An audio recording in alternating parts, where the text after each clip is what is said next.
Iglesia Bautista Misionera de Villa de Mayo le invita a escuchar el siguiente mensaje que edificará su fe.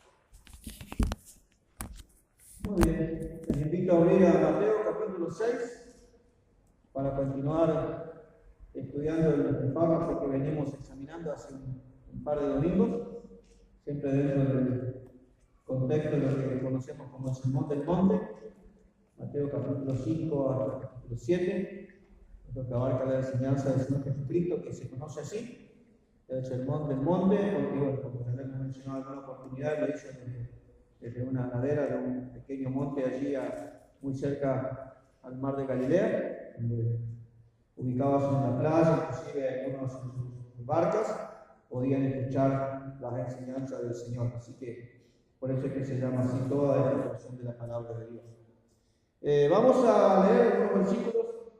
Dejamos unos cuantos versículos la semana pasada, ahí versículos 5 al 15, para ir desarrollándolo en estos domingos. Vamos a tomar 2 domingos por lo menos para escudriñar este texto, así que comenzamos la lectura en el versículo 5, Mateo 6, versículo 5. Dice así la palabra de Dios: y cuando ores, no seas como los hipócritas, porque ellos aman el orar en pie en las sinagogas y en las esquinas de las calles para ser vistos de los hombres. De cierto os digo que ya tienen su recompensa. Mas tú, cuando ores, entra en tu aposento y cerrada la puerta, ora a tu Padre que está en secreto, y tu Padre que ve en lo secreto te recompensará en público. Y orando, no uséis vanas repeticiones como los gentiles, que piensan que por su palabrería serán oídos. No os hagáis pues semejantes a ellos, porque vuestro Padre sabe de qué cosas tenéis necesidad antes que vosotros le pidáis. Vosotros pues oraréis así: Padre nuestro que estás en los cielos, santificado sea tu nombre. Venga tu reino, hágase tu voluntad como en el cielo, así también en la tierra. El pan nuestro de cada día, dános hoy. Y perdónanos nuestras deudas, como también nosotros perdonamos a nuestros deudores. Y no nos metas en tentación, mas líbranos del mal, porque tuyo es el reino y el poder y la gloria por todos los siglos. Amén. Porque si perdonáis a los hombres sus ofensas, os perdonará también a vosotros vuestro Padre Celestial. Mas si no perdonáis a los hombres sus ofensas, tampoco vuestro Padre os perdonará vuestras ofensas. Muy bien. Vamos a continuar estudiando acerca de nuestro tema, que es la verdadera justicia. Y el título de nuestro tema que venimos desarrollando desde hace unos domingos atrás, y que tiene que ver con lo que estamos aprendiendo en la palabra de Dios: la motivación es más importante que la acción.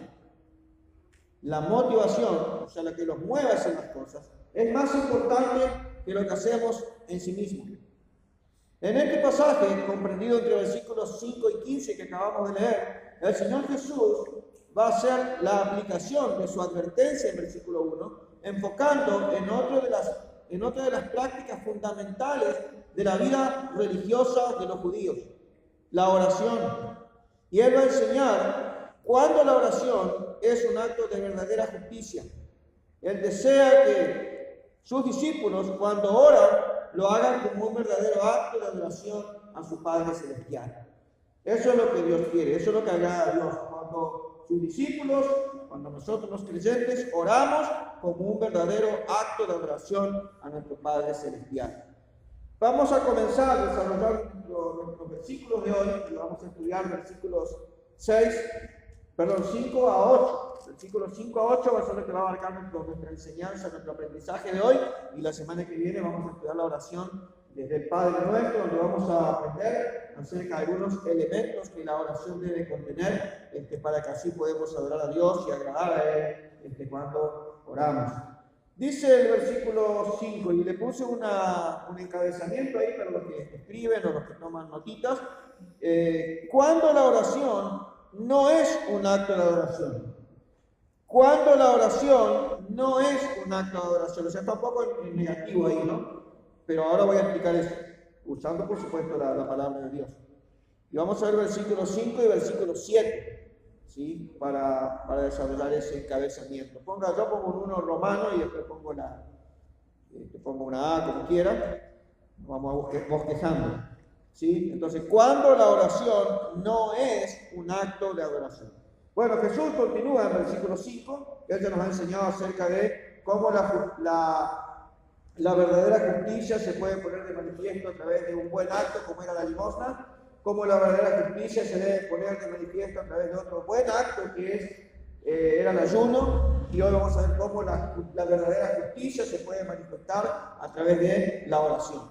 Pero el primer punto que vamos a ver es cuando la oración no es un acto de adoración. Dice Jesús, cuando ores.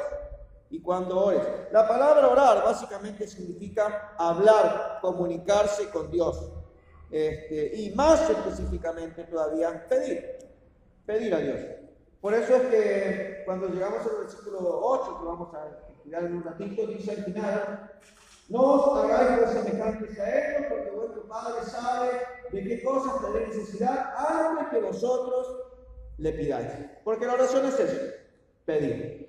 La Biblia tiene bastante información acerca de la oración y distintos tipos de oración y las facetas de la oración y todo lo demás. Pero esta palabra es la palabra más general que encontramos en la palabra de Dios. Así. Y cuando ores, cuando hables con Dios, cuando te comuniques, cuando le pidas algo al Señor. Entonces Jesús da por sentado también que sus discípulos, como judíos que eran, tenían el hábito de orar. Se cree que los judíos oraban 3 veces al día, por lo menos, demostrando así cuánta importancia tenía para ellos la oración. Por ejemplo, el salmista, si leíste alguna vez Salmos 55:17, dice, tarde, mañana y al mediodía oraré y clamaré, y él oirá mi voz. También sabemos que el profeta Daniel tenía el hábito de orar 3 veces al día.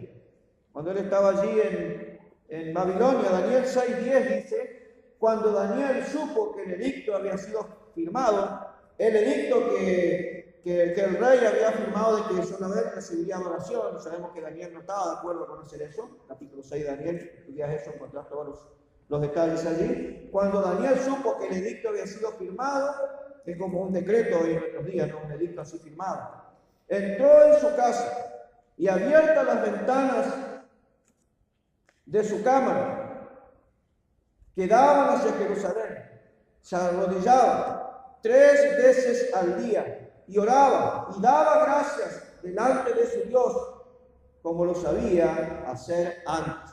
O sea que Daniel no estaba desafiando acá la autoridad del rey Darío ni nada por el estilo, sino que ella lo hacía antes. Era una costumbre que ella tenía aún antes que el edicto saliera. Quizás oraba más enfáticamente todavía cuando el edicto salió.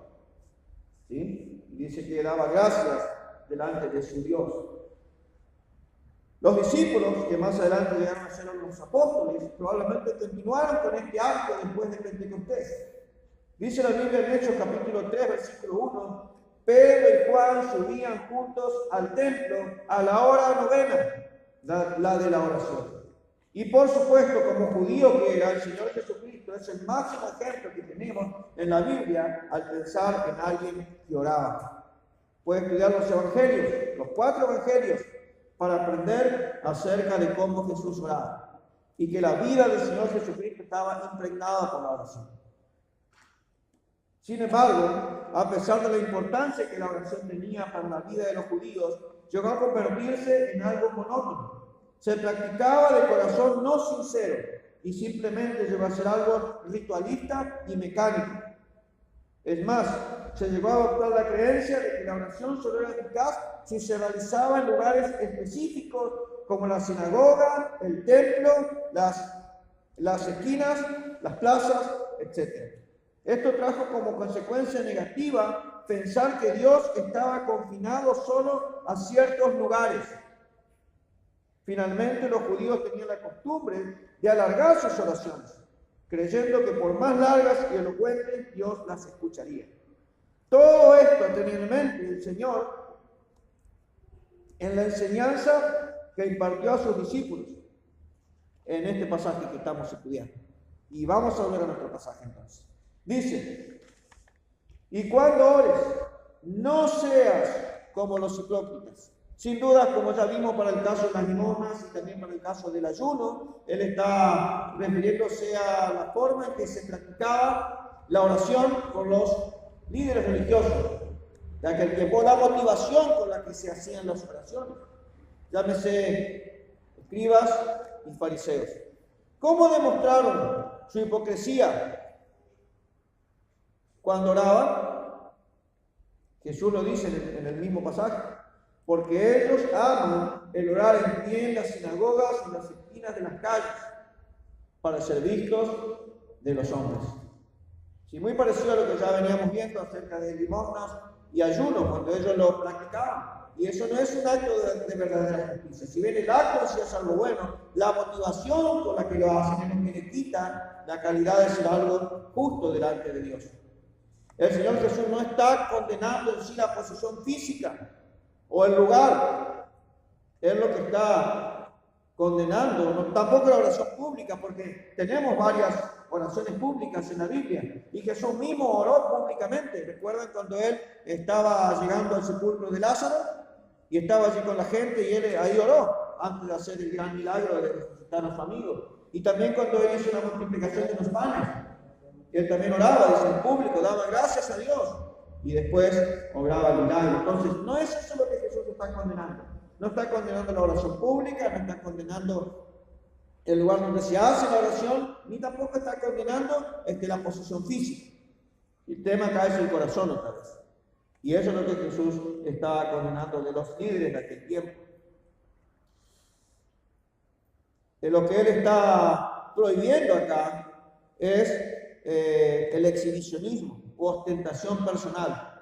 Usar la oración, que debería ser un acto de justicia, como un medio para hacer publicidad de su aparente piedad.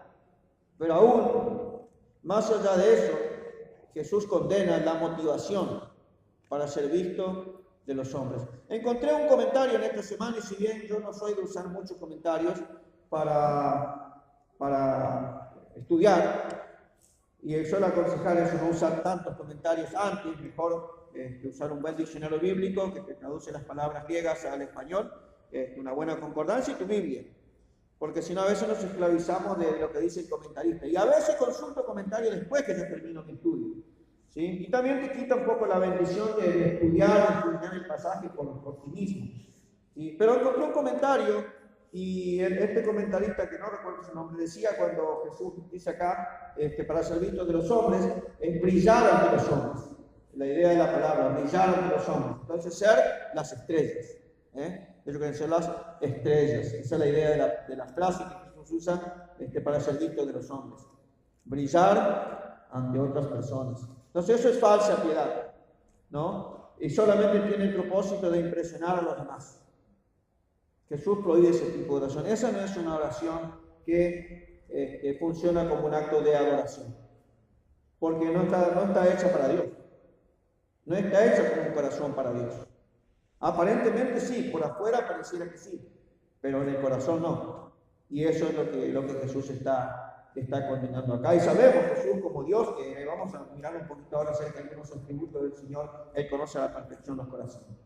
Podemos engañar a la gente por afuera, pero nunca podemos engañar a Dios. Por eso es que con toda autoridad podía decir: y cuando ores, no seas como los hipócritas.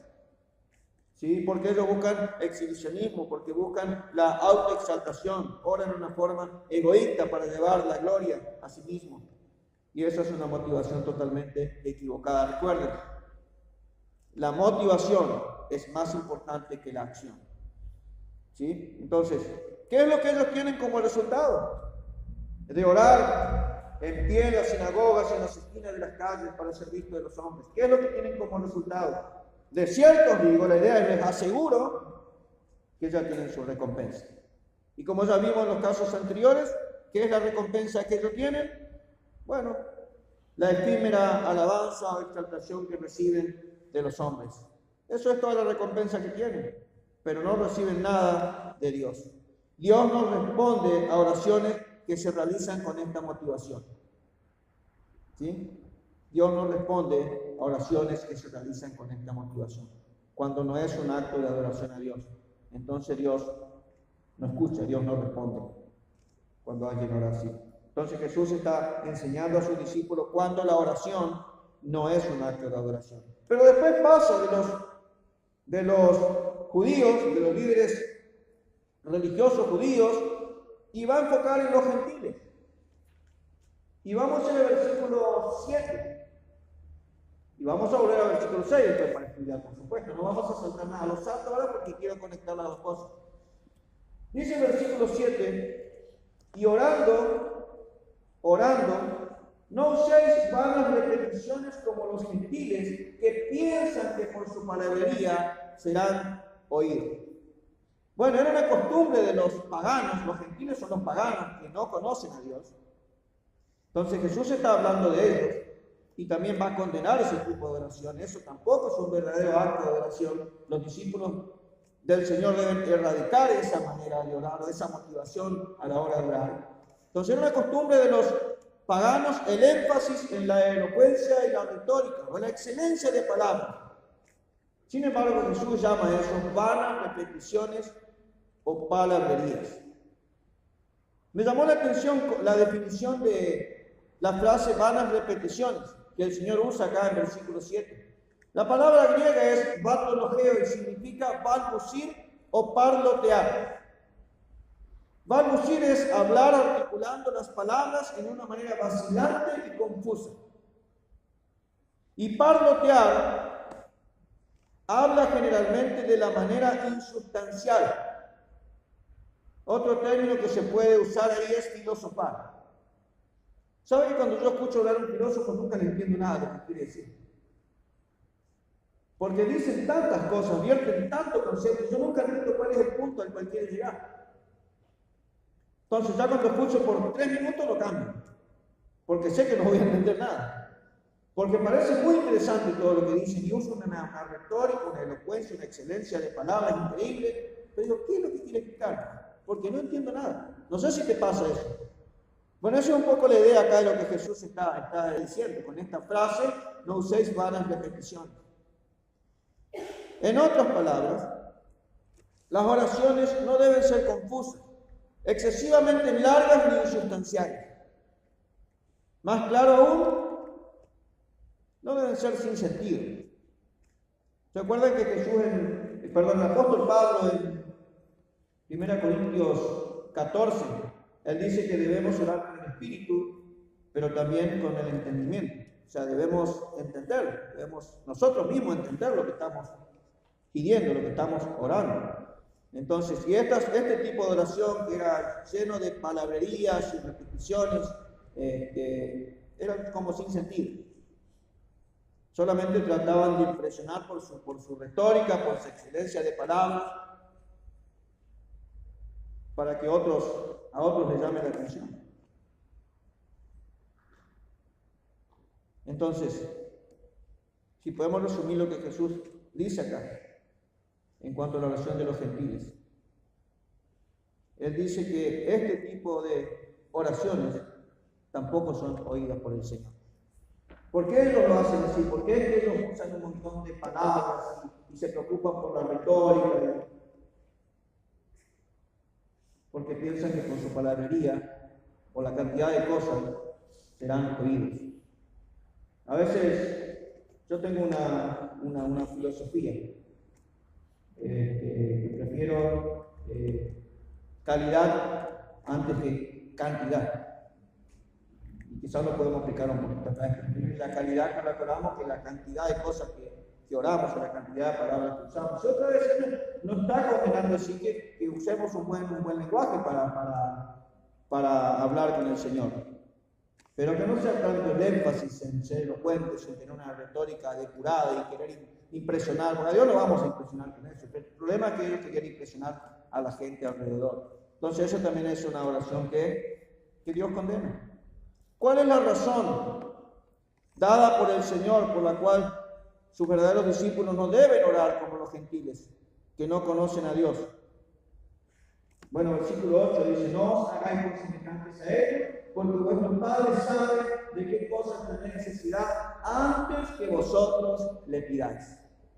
La razón por la cual la oración debe ser simple, sencilla, sintética, bueno, específica o puntual, es muy obvia. Nuestro Padre Celestial sabe perfectamente lo que necesitamos de antemano. Entonces estamos viendo allí un atributo de nuestro Padre Celestial, que es el conocimiento anticipado que tiene las cosas, su presencia, como decimos. Estaba tratando de entender en estos días por qué Jesús dice eso ahí. Porque vuestro Padre Celestial sabe de qué cosas tenéis necesidad antes que vosotros se lo pidáis, porque personas se especulan y dicen, bueno, si Dios lo sabe todo, ¿para qué le voy a pedir? ¿No? Y la realidad es que eso debe animarnos más a pedir, ¿no? Porque el hecho de que Dios ya sabe de antemano lo que necesito, quiere decir que ella tiene los recursos para moverlo también. Siempre y cuando que oramos dentro de su voluntad y pedimos conforme a su voluntad, ¿no? Para Dios no es sorprendente lo que le vamos a pedir, porque Él ya sabe de antemano lo que necesitamos. Entonces, para mí, en lugar de ser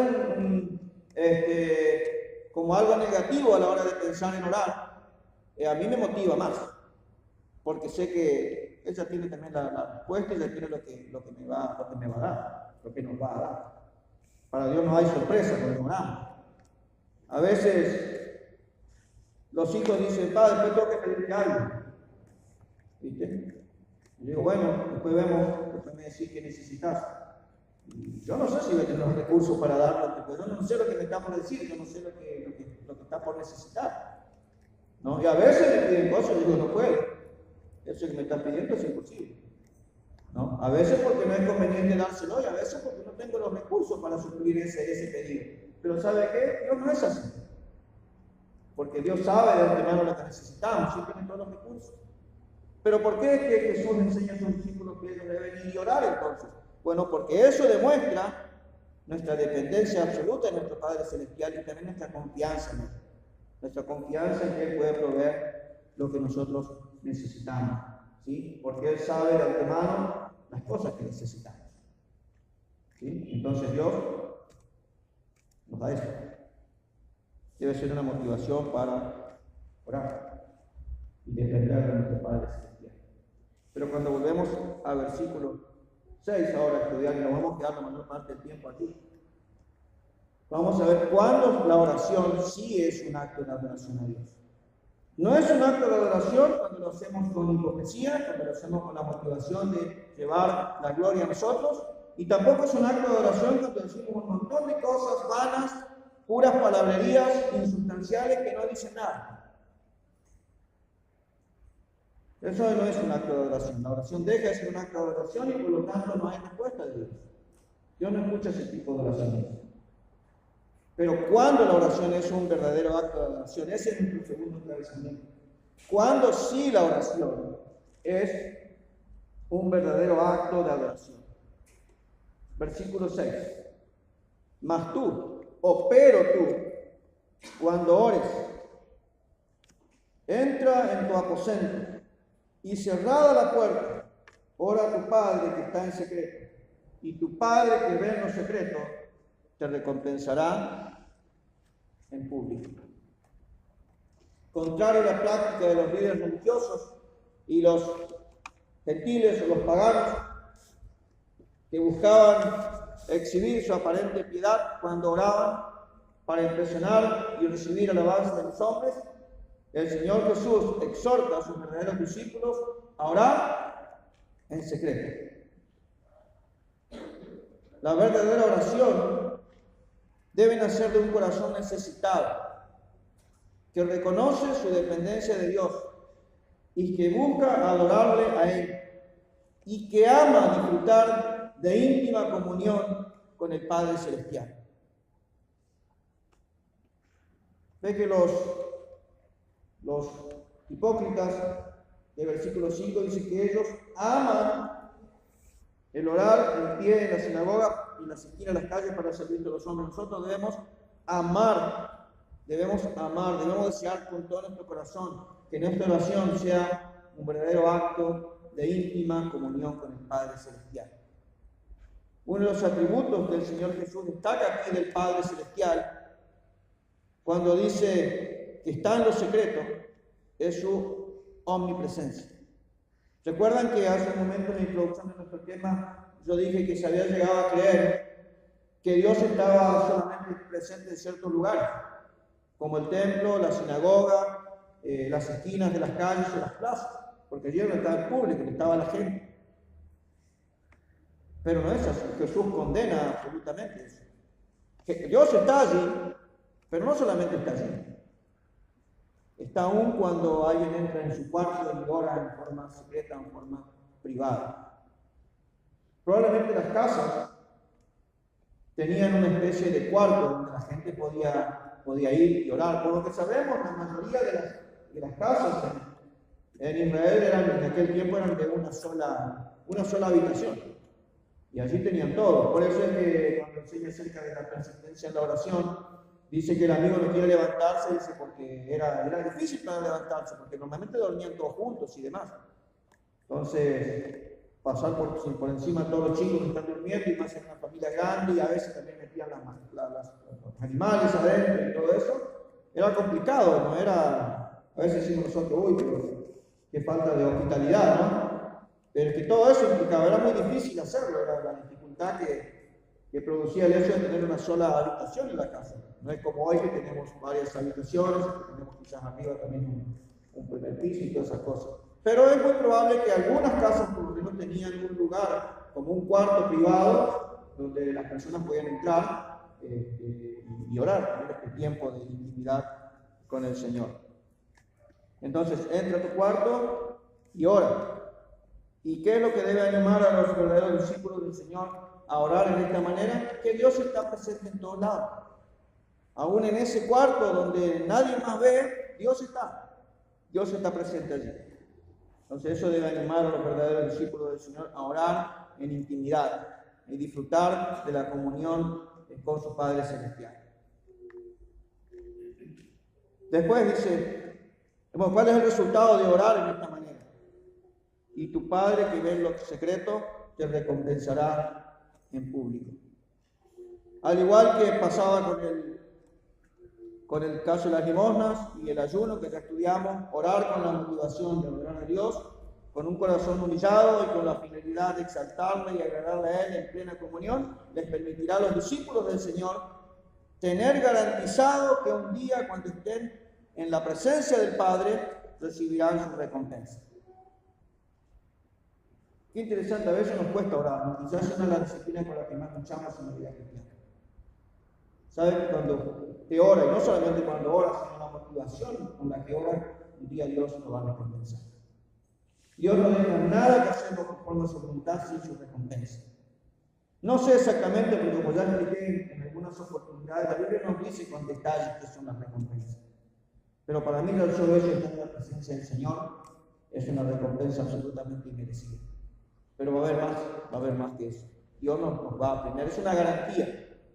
Es una garantía que se da como un recibo firmado. Está garantizado. ¿Sí? Dios va a dar su recompensa. Entonces, Jesús exhorta a sus discípulos a orar de esta manera y buscar que la gloria, que la honra, que la exaltación sea del Señor. Sea del Señor. Ahora, cuando hablamos de oración en intimidad y tener nuestro tiempo devocional con el Señor, Jesús es un ejemplo a la hora de eso. Y quiero dejar un pequeño principio acá, algo práctico. ¿Cómo podemos hacer nosotros para tener este tiempo de intimidad con el Señor y que sea un tiempo de calidad? Un tiempo de mucha calidad, de mucha intimidad con el Señor y que podamos adorarle a Él. Y un principio muy básico que encontramos en la palabra de Dios, y podés ver eso en Marcos capítulo 1, por ejemplo, enfocando la vida del Señor. El Señor tenía un día siempre muy ocupado, ¿no? Él no paraba nunca de ministrar. Probablemente era la persona que que más tiempo tenía ocupado en el transcurso de su día. Y su día comenzaba muy temprano. Marcos capítulo 1, versículo 35, dice, hablando de Jesús: levantándose muy de mañana, siendo aún muy oscuro, salió y se fue a un lugar desierto, y allí oraba. Y le buscó Simón y los que con él estaban, hallándole le dijeron: todos te buscan. Él les dijo: vamos a los lugares vecinos para que predique también allí, porque para esto he venido. Y predicaba en las sinagogas de ellos en toda Galilea y echaba fuera los demonios. Pero antes de hacer todas esas actividades, antes de empezar a ministrar a la gente, ¿qué hacía el Señor? Pasaba tiempo de intimidad, en secreto. En este caso no en un cuarto, pero buscaba un lugar apropiado. Y dice: levantándose muy de mañana y siendo aún muy oscuro, salió y fue a un lugar desierto y allí oraba. ¿Qué podemos aprender ahí como principio? Creo que orar temprano es lo mejor posible, antes de empezar a hacer cualquier cosa. Tienes que ir a un lugar donde hay quietud, donde hay tranquilidad, donde no hay mucho ruido. Y allí puedes orar, allí puedes llevar tu Biblia, leer tu versículo de ese día, meditar y tener un buen tiempo de calidad en intimidad con el Señor. Obviamente tienes que no acostarte muy tarde para poder levantarte temprano. Estoy hablando como un principio, acá no es un mandato ni nada de eso, estoy tratando de dar algo práctico. ¿Cómo nosotros podemos tener en nuestro día un devocional de calidad, un tiempo de intimidad de calidad con el Señor, independientemente del tiempo que dure? Puede ser 15 minutos, puede ser media hora, pero antes de salir a hacer tus actividades. Y el Señor era la persona más ocupada, sin duda, que vivió sobre esta tierra, porque después era todo el día ministrando. A veces ni siquiera tiempo para comer. Todo el día ministrando. Entonces él sabía que era sumamente importante aprovechar las primeras horas. En la quietud de la mañana, la soledad, allí en la zona del desierto, donde no había nadie. Porque él necesitaba también eso. Y eso nos demuestra que él era Dios, porque priorizaba la comunión con su Padre Celestial. Creo que eso es un buen principio para aprender a la hora de orar y la manera que él está enseñando acá. ¿Sí? Entra a tu cuarto y ora en secreto, y tu Padre que ve en los secretos te recompensará en público. Pero otro atributo de Dios que nos debe motivar a orar con motivación correcta es su omnisciencia. Porque no solamente dice tu Padre que está en los secretos, sino que también dice tu Padre que ve en los secretos. O sea, el Padre ve nuestro corazón, ve la motivación con la cual oramos, y eso va a ser recompensado un día en su presencia. Entonces, son atributos de Dios que deben motivarnos a tener un tiempo de intimidad de calidad, que le exalte, que le honre, que le glorifique a Él, que demuestra que nosotros somos personas que dependemos de Él. Todo el tiempo dependemos de Dios. Este es un tiempo en el cual más aún debemos practicar eso, con más énfasis todavía. Y otra cosa que debe animarnos es que nuestro Padre Celestial sabe qué cosas necesitamos antes que le pidamos. Entonces oramos con la convicción de que Dios nos va a dar lo que necesitamos. Siempre y cuando oramos conforme a su voluntad. La oración no es una lucha para torcer el brazo a Dios, sino es una demostración de nuestra dependencia y confianza en Él, y someternos a su voluntad. Hay veces que Dios nos responde. Bueno, debemos saber que muchas veces pedimos cosas que no son conforme a la voluntad de Dios. Entonces Dios no nos va a dar esas cosas, porque probablemente no las necesitamos, o porque probablemente nos van a hacer daño. Pero lo que necesitamos, ¿sí? Lo que realmente necesitamos, el Padre nos va a dar, porque Él sabe que lo necesitamos. Entonces debemos pedir con humildad, debemos pedir puntualmente, y sabemos que tenemos asegurada la respuesta. Nuestro tema, la verdadera justicia. Nuestro título, la motivación, es más importante que la acción. Estudiamos hoy cuándo la oración no es un acto de adoración. Bueno, cuando es hecha con hipocresía y cuando es hecha sin sentido, con puras palabrerías, pero que son al fin y al cabo cosas malas. Entonces no es un acto de adoración. Dios no responde a esa clase de oración. Cuando la oración es un acto de adoración y es un acto de justicia, cuando es hecha en comunión e intimidad con Dios, y cuando es hecha de manera simple, sencilla y sintética, específica. Vamos al punto, vamos al grano. No andemos dando vueltas, no vamos a engañar a Dios con puras palabrerías, como dijimos antes, ya sabe lo que necesitamos. Así que seamos específicos. Y hoy por hoy podemos estar todo dado para practicar aún más puntualmente estas cosas. Tenemos necesidades. Ora a Dios y decirle: dame sabiduría para llegar a fin de mes, cuando la plata ya no alcanza. Orar sí, simple. Que el Señor te dé sabiduría. No tenés un trabajo, orar que Dios te dé un trabajo. Dios ya sabe que necesitas un trabajo. Y Él tiene los recursos para proveerlo. 3 atributos de Dios que deben motivarnos a orar con la motivación correcta, para que sea un acto de oración, para que sea un acto de verdadera justicia.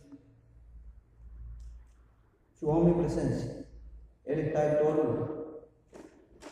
Su omnisciencia. Él conoce todo de nosotros. Él conoce tu corazón, Él conoce mi corazón. Y su presencia. Él sabe todo de antemano. Y como vimos hoy, antes que le pidamos, Él ya sabe lo que necesitamos. Y tiene los recursos para proveer. Hermanos, que nuestra vida de oración sea conforme a lo que la palabra de Dios nos enseña. Y nos enseña mucho acerca de la oración. Este es uno de los tantos pasajes. De hecho, la semana que viene vamos a estudiar versículos 9 al 15. Y vamos a analizar la oración modelo que Jesús enseñó a sus discípulos. Y que Dios, el Espíritu Santo, inspiró al evangelista Mateo a escribirla para que nosotros también podamos aprender de ellos. Porque Jesús no solamente enseña a sus discípulos cómo orar, con qué motivación orar, sino qué orar. Y vamos a ver estos elementos que deben funcionar como un modelo. No es que debemos repetir esta oración así como está, sino de hecho eso contradeciría lo que él dijo antes. No usar repeticiones, no usar algo como hacerlo mecánico. Es hermoso el Padre nuestro que tenemos acá. La semana que viene prepárense para disfrutar. Y estén orando que Dios me dé la sabiduría necesaria para poder estudiar bien el pasaje, entender bien lo que Jesús dice en estos versículos y después poder compartirlo con ustedes, porque para mí la predicación es más que eso, es estudiar la semana, orar que Dios me enseñe su palabra a mí y después yo pueda transmitirlo a ustedes lo que Él me ha enseñado. Para mí eso es lo básico de la predicación. Así que les pido sus oraciones, por favor, para que podamos seguir estudiando el Sermón del Monte y podamos seguir estudiando este pasaje y llenándonos de gozo de aprender verdades de la palabra de Dios que son tan importantes para nuestras vidas. Si le motivo a ser alguien que ora, si tome un tiempo a la mañana, si es posible, conforme al principio que hemos aprendido hoy mirando la vida de Jesús, y ejercite la oración de su vida. Es algo que lleva disciplina, y disciplina es lo que a veces nos cuesta tener, y más en este área de la vida cristiana que es tan pero tan importante. ¿Sí? Así que estemos siendo una iglesia de creyentes que oramos, porque eso demuestra dos cosas: que dependemos del Señor y también que confiamos en Él. ¿Sí? Así que vamos a mirar con rostros de verdad. Dar gracias a Dios por su palabra en esta tarde y después continuamos con el culto.